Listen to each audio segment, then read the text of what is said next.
कृष्ण। जन्मना जायते शूद्रः संस्कारात् भवेत् द्विजः वेदे पाठात् भवेत् विप्रो ब्रह्म जानाति इति ब्राह्मणः। प्रभुपाद ये श्लोक हमेशा कोट करते थे कि जन्म से हर मनुष्य शूद्र है, फिर उसके कुछ संस्कार होते हैं जो मनुष्यों में होता है, जैसे कि मुंडन, जनेऊ, गर्भाधान, ऐसे कई संस्कार होते हैं।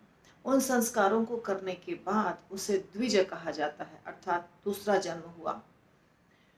वेदे पाठात भवेत विप्रो, फिर वो वेदों का अध्ययन जब करता है तो उसे विप्र माना जाता है। जैसे कि बहुत सारे ब्राह्मण होते हैं जो द्विवेदी, चतुर्वेदी, त्रिवेदी, अर्थात 2 वेदों को जानने वाला द्विवेदी, त्रिवेदी 3 वेदों को जानने वाला, चतुर्वेदी 4 वेदों को जानने वाला।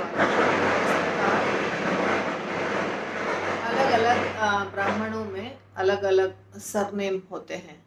इस ये वेदों के जो उनके पूर्वज इतने वेदों को जानते थे, अब तो सिर्फ सरनेम हो रहा है, कोई वास्तव में पढ़ाई नहीं करता है।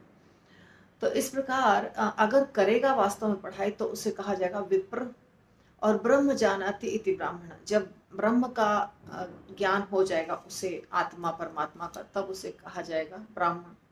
और ब्राह्मणों से भी ऊंचा होता है वैष्णव। वैष्णव जो होते हैं उसमें उसके जन्म के क्वालिटी को, जन्म के खानदान को नहीं देखा जाता है।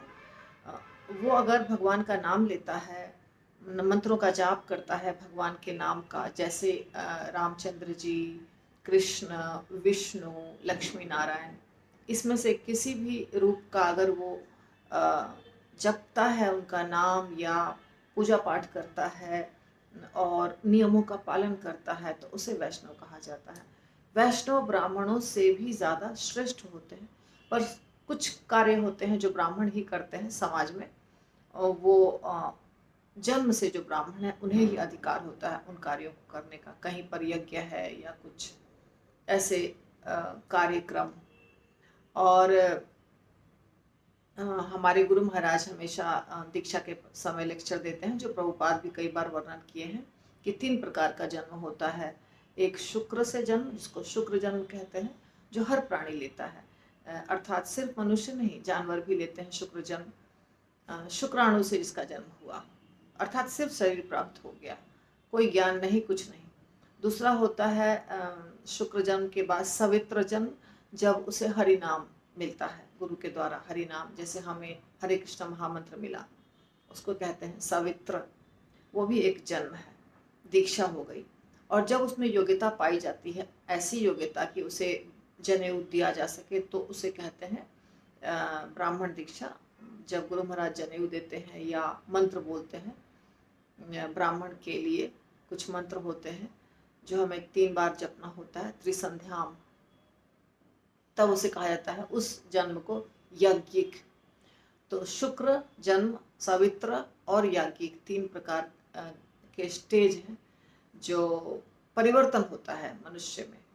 तो ऐसे हम इन चीज़ों से समझते हैं कि सिर्फ मनुष्य शरीर में या ऊंचे खानदान में जन्म लेना काफ़ी नहीं है, हमें उन्हें समझना होगा और सीखना होगा।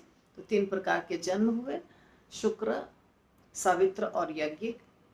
और कैसे हम जन्म से सिर्फ शूद्र होते हैं, और फिर संस्कारों के द्वारा द्विज होते हैं, वेदों के अध्ययन के द्वारा विप्र होते हैं, और जब ब्रह्म को जानते हैं तो ब्राह्मण होते हैं, और ब्राह्मण से भी ऊंचा होता है वैष्णव। हरे कृष्ण।